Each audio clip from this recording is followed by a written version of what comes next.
আমি যেটা দেখেছি সেটা হলো প্রথম দিন একজন এই ইসলামী আন্দোলনের একজন কর্মী গভীর রাত পর্যন্ত এখানে বসেছিল, পাহারা দিয়েছে প্রথম দিন যেদিন।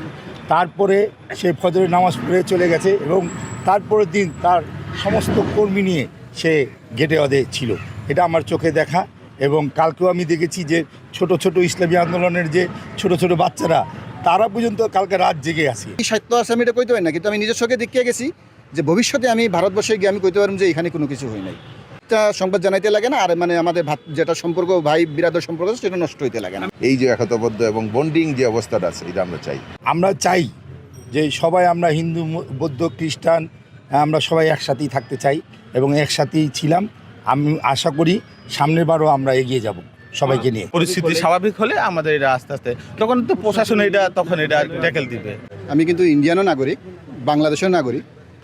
তো আমি খবর পাইছি যে এরকম ভাঙচুর হইতেছে, ইন্ডিয়া থেকে ফোন আইতেছে, প্লাস আমাদের সিএমের পিও এরাও আমারে ফোন করতেছে। তো আমি এখানে আসিয়া দেখছি যে না, কোনো কিছু হই নাই। এই ভাইগুলা কিন্তু মন্দিরের অনেক যত্ন নিতেছে। তো আমাদের ভারত সরকারের কাছে এতটুকু অনুরোধ যে সেই ব্যাপার নিয়ে আগ বাড়তে লাগে না, এগুলা মিথ্যা কথা। আমি নিজেই আছি, আর আমার নাম হলো অজয় দাস। আমার সমষ্টি হলো বরসালা সমষ্টি, ঢেকিয়াজুলি থানা, হরিপুর ডিস্ট্রিক্ট। যখনই দেশের পরিবর্তন হয় তখনই কিন্তু এই হিন্দু বৌদ্ধ খ্রিস্টান যারা আছে তাদের উপর আঘাত আসে, তাদের মন্দিরে আক্রমণ করা হয়, তাদের ব্যবসা বাণিজ্য লুট করা হয়, মা বোনের উপর ইজ্জতের আঘাত আনে। এটা কিন্তু এই বাংলাদেশ না, আমরা এই বাংলাদেশ চাই না। কিন্তু এই ছাত্র জনতার এই যে আন্দোলনের মাধ্যমে বর্তমান অবস্থা চলছে, যদিও ইন টাইমে গভর্নমেন্ট হয় নাই, রাস্তাঘাটে কোনো পুলিশ নাই, কোনো প্রশাসন নাই, কার কাছে যাবে? কিন্তু আমরা যখন দেখি আমাদের পবিত্র মন্দির ঢাকেশ্বরী মন্দিরের সামনে আমাদের মুসলমান ভাইয়েরা উপস্থিত, তখন আমার মনটা ভরে যায়। তখন ভাবি যে এই বাংলাদেশ আমার।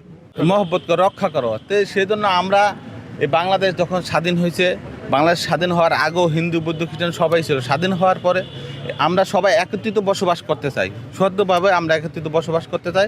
আমরা হাঙ্গামা, মারামারি, কাটাকাটি, দাঙ্গা এটি আমরা চাই না। আপনার দেখেন বাড়িতেও কিন্তু দ্বন্দ্ব আছে, দ্বন্দ্ব এটা থাকবে, এটা কোনো দিন শেষ হবে না।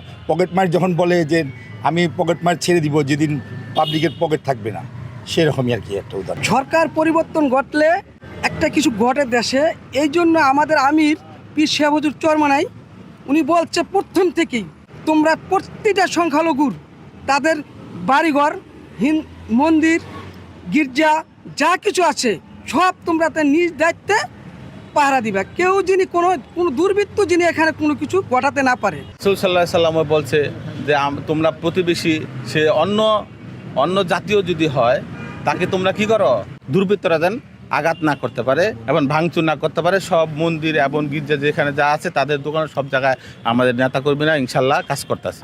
যারা করে এটা সত্যিকারই দুর্বৃত্ত, এরা তাদের স্বার্থের জন্য করে এই কাজ। আমরা মনে করি এই দেশ সবার, আমার যেরকম অধিকার আমার একজন হিন্দু ভাইয়ের ওরকমই অধিকার।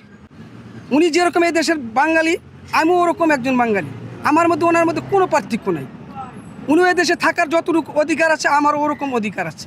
শেখ হাসিনার পদত্যাগের পরে এদেশের হিন্দু সম্প্রদায় মনে করেছিল যে তাদের উপর বিশাল একটা হামলা, লুটপাট, অগ্নিসংযোগের ঘটনা ঘটবে।